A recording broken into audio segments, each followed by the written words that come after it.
Evening everyone. Now in this video I have to describe about some landmark cases of our constitution, or I think so it is helpful for preliminary judiciary examination. सबसे पहले हम देखते हैं preamble के ऊपर जो कुछ preamble के जो कुछ लैंडमार्क जजमेंट्स हैं उसको कैसे है उसका रिव्यू। सबसे पहले हम देखते हैं री बैरूबरी केस, जिसके अंदर ये बोला गया था, सुप्रीम कोर्ट ने कहा था जो प्रियम्बल है वो कॉन्स्टिट्यूशन का पार्ट नहीं है, तो इसके पास जो सब्सटेंसिव पावर है वो नहीं आएगी। उसके बाद आया Golaknath versus state of Punjab का केस। इसमें बोला गोलकनाथ की फैमिली के पास 500 एकड़ ज़मीन थी, तो लैंड टेन्योर एक्ट के अकॉर्डिंग इसमें इन्होंने क्या करा, उस टाइम के अकॉर्डिंग लैंड टेन्योर एक्ट के अकॉर्डिंग इनको थोड़ी सी ज़मीन दे दी गोलकनाथ फैमिली को, और बाकी ज़मीन गवर्नमेंट ने रख ली।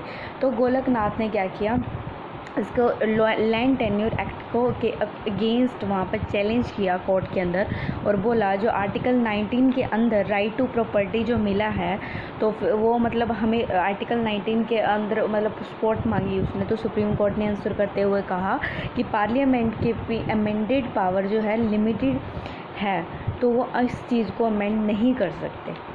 तो फिर बाद में जाके मतलब उसने उनको दे दिया था, जो गोलकनाथ केस था जो उनके पास, उनको बता दिया था कि आप ले सकते हो अपनी मतलब ज़मीन को, मतलब कुछ ऐसा हुआ था, चैलेंजिंग सा जो पॉइंट आता है वो नहीं बोला गया था। फिर आया था उसके बाद वही प्रियम्बल की बात हुई थी, बेसिक स्ट्रक्चर फंडामेंटल राइट्स पे जाएगा नहीं जाएगा।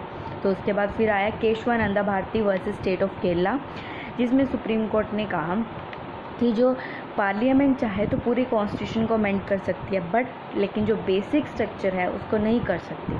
जो केरला लैंड रिफॉर्म्स एक्ट था उसको चैलेंज किया गया था इस केस के अंदर। इसमें ये बोला गया था कि जो अमेंडमेंट के अंदर जो मतलब जो जुडिशियल रिव्यू वगैरह होता है वो होगा या नहीं होगा, सिर्फ उसने बोला था भी बेसिक स्ट्रक्चर को छोड़ के। उसके बाद फिर मतलब बेसिक स्ट्रक्चर को छोड़ के जो जुडिशियल रिव्यू अमेंडमेंट्स में चाहिए। फिर इंदिरा गांधी वर्सेस राजनारायण का केस आया था, इसको इलेक्शन केस भी बोला जाता है। इस केस से पहले इंदिरा गांधी को इलाहाबाद हाई कोर्ट ने करप्ट प्रैक्टिसेस के कारण इनवैलिड बताया था, तो फिर इसीलिए उन्होंने कहा था जो इनके इलेक्शंस थे उनको इनवैलिड बताया था इलेक्शन के। तो फिर उसके बाद ये आई थी 39th कॉन्स्टिट्यूशन अमेंडमेंट, और आर्टिकल 329A के अकॉर्डिंग जो इलेक्शन के मामलों में जो है सुप्रीम कोर्ट ने कहा जो जुडिशियल रिव्यू है वो नहीं हो सकता। तो सुप्रीम कोर्ट ने कहा कि जो बेसिक स्ट्रक्चर के लिए रूल ऑफ लॉ और जुडिशियल रिव्यू का रहना बहुत ज़रूरी है। पहले जुडिशियल रिव्यू को हटाने की बात की गई थी, तो उसके बाद कोई भी अमेंडमेंट करके इस चीज़ जुडिशियल रिव्यू या रूल ऑफ लॉ को हटा नहीं सकता। उसके बाद आता है हमारे पास Minerva Mills versus Union of India. इसमें प्रियम्बल को यूज़ करते हुए कहा जो फंडामेंटल राइट्स और directive principle of state policies हैं उनके रिलेशन को इस्टेब्लिश कहा। उन्होंने कहा दोनों इक्वल हैं, कोई बड़ा या कोई छोटा नहीं है, दोनों एक दूसरे के कॉम्प्लीमेंट्री है, both are complementary to each other. उसने मिनरेगा मिल केस के थ्रू इनको ऐसे कॉम्प्लीमेंट्री बोलने की कोशिश की गई थी, और कहा गया था ऊपर जो प्रिविलेजेस थी फंडामेंटल राइट्स को ज़्यादा होनी चाहिए, डायरेक्टिव प्रिंसिपल को होनी चाहिए, वो चीज़ इन्होंने ख़त्म कर दी थी। जो 42nd कॉन्स्टिट्यूशन अमेंडमेंट था उसके थ्रू इन चीज़ों को हटाया गया था। फिर उन्होंने कहा जो जुडिशियल रिव्यू है वो बेसिक स्ट्रक्चर का पार्ट तो है, लेकिन उसके अंदर अमेंडमेंट नहीं होगी। जुडिशियल रिव्यू को इसने बेसिक स्ट्रक्चर का पार्ट बोला था और कहा था इसीलिए, लेकिन फिर भी इसके अंदर जो अमेंडमेंट है वो नहीं होगी, इसी वजह से। फिर उसके बाद फंडामेंटल राइट्स के ऊपर कुछ जजमेंट्स हैं। जो आर्टिकल 13 है उसने यहाँ पर बात की है जुडिशियल रिव्यू की और डॉक्ट्राइन्स की, कुछ डॉक्ट्राइन्स की। सबसे पहला केस आता है मार्बरी वर्सेस मेडिसन। यहाँ से जुडिशियल रिव्यू जो है, यहाँ से जो जुडिशियल रिव्यू था उसका जो प्रोसेस था वो स्टार्ट होता, क्वेश्चनिंग स्टार्ट हुई थी इनके ऊपर। जो यूएस के सुप्रीम कोर्ट ने कहा कि जो लेजिस्लेटिव पावर्स पर जुडिशियल रिव्यू कर सकते हैं, ठीक है। इस केस के थ्रू ये बात आई थी। फिर आया L Chandra Kumar versus Union of India, जिसने बोला कि जो ये कोई भी अमेंडमेंट ये पावर कर्टेल नहीं कर सकती, मतलब जुडिशियल रिव्यू की जो पावर आई थी आर्टिकल 32 और 226 के अंदर, जो 32 में सुप्रीम कोर्ट और 226 में हाई कोर्ट को दी गई थी, जिसमें जुडिशियल रिव्यू की पावर आई थी फंडामेंटल राइट्स के ऊपर। तो उन्होंने कहा था कोई भी अमेंडमेंट करके जो ये पावर है जो कर्टेल नहीं कर सकता। उसके बाद AK गोपालन वर्सेस रमेश थापर के केस के अंदर आया था doctrine of severability. Doctrine of severability में ये होता था जो पार्ट किसी भी चीज़ का, किसी भी लॉ का कॉन्स्टिट्यूशनल है उसको कॉन्स्टिट्यूशन में रखा जाता था, जो अनकॉन्स्टिट्यूशनल है उसको सेपरेट कर दिया जाता था। तो डॉक्ट्राइन ऑफ सेवरेबिलिटी जो 13 आर्टिकल के अंदर प्रिस्क्राइब की गई है उसमें AK गोपालन वर्सेस जो AK गोपालन रमेश थापर का केस आया था वो ये लेकर आए थे। और जो डॉक्ट्राइन ऑफ एक्लिप्स है उसको जो मतलब एक्सप्लेन किया गया था वो किया गया था state of Gujarat versus Ambika mills के केस के अंदर। उसके बाद आई थी एक डॉक्ट्राइन ऑफ वेवर, बट वो हमारे अभी इतनी एप्लीकेबिलिटी में नहीं है। डॉक्ट्राइन ऑफ वेवर जब किसी चीज़ को मतलब वेव कर छोड़ दिया जाता है, ये आया था बेश्वरनाथ वर्सेस इनकम टैक्स कमिश्नर के केस में, जिसमें US के कॉन्स्टिट्यूशन से अलग इंडिया के कॉन्स्टिट्यूशन के अंदर वेवर को अलाउड ही नहीं किया गया है। उसके बाद आता है आर्टिकल 14, इसमें बात की गई है इक्वालिटी बिफोर लॉ और इक्वल प्रोटेक्शन ऑफ लॉ। तो सबसे पहले इसको दो चीज़ों के अंदर डिवाइड करा जाता है, एक इंटेंजिबल डिफरेंशिया और रैशनल नेक्सस।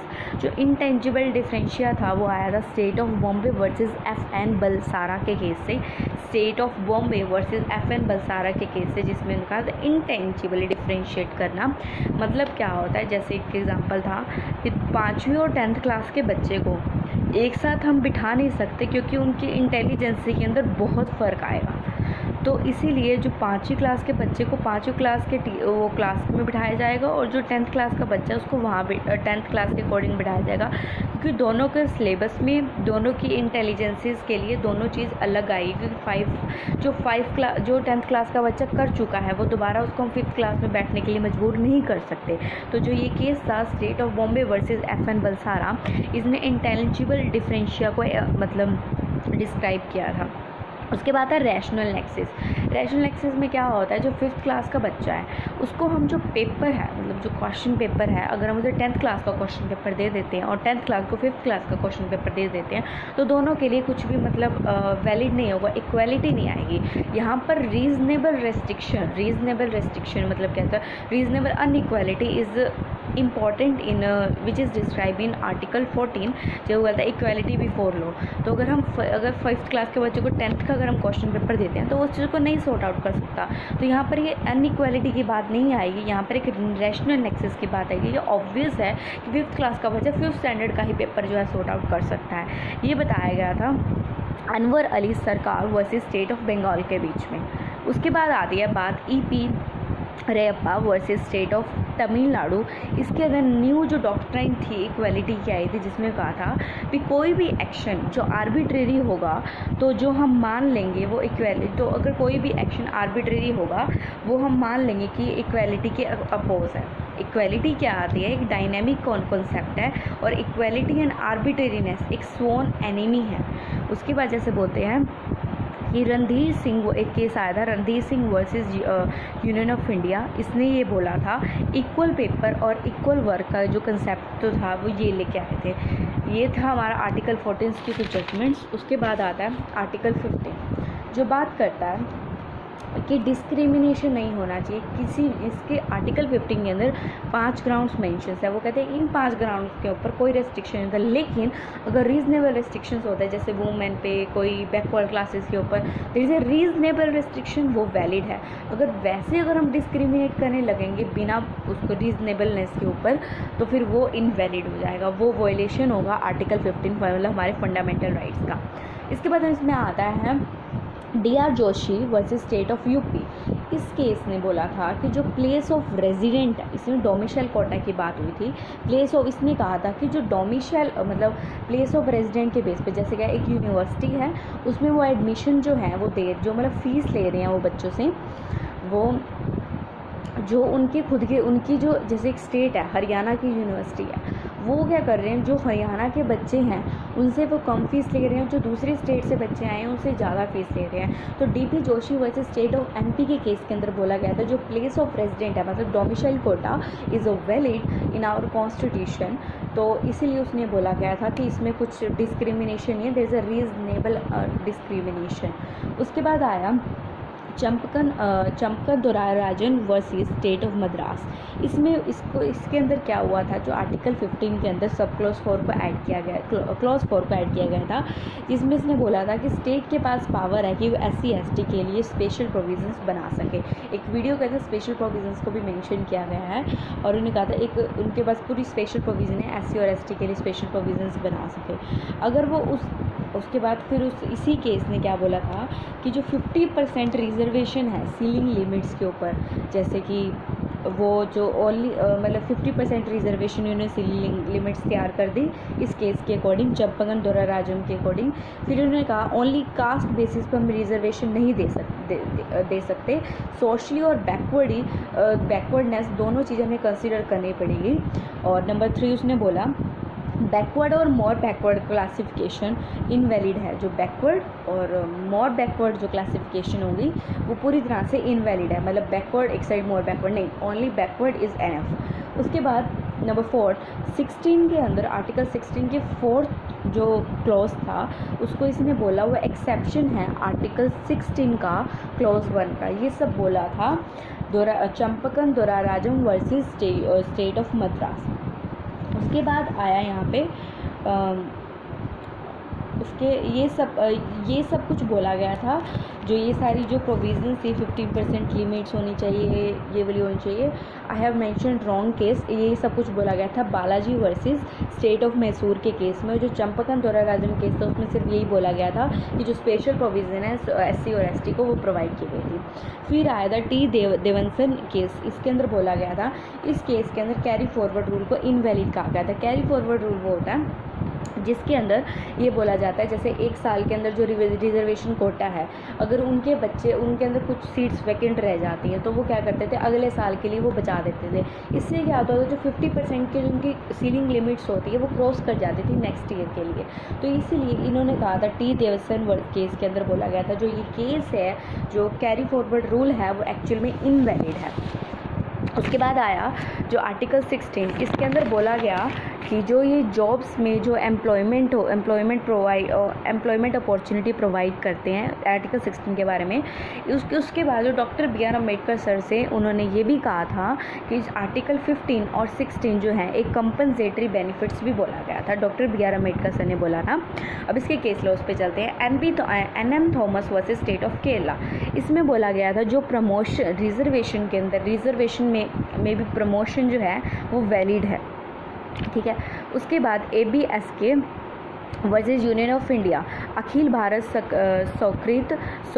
स्वचालित कर्मचारी, इस केस के अंदर क्या हुआ था वर्सेस यूनियन ऑफ इंडिया कि 64% रिजर्वेशन के ऊपर पहुंच गए थे।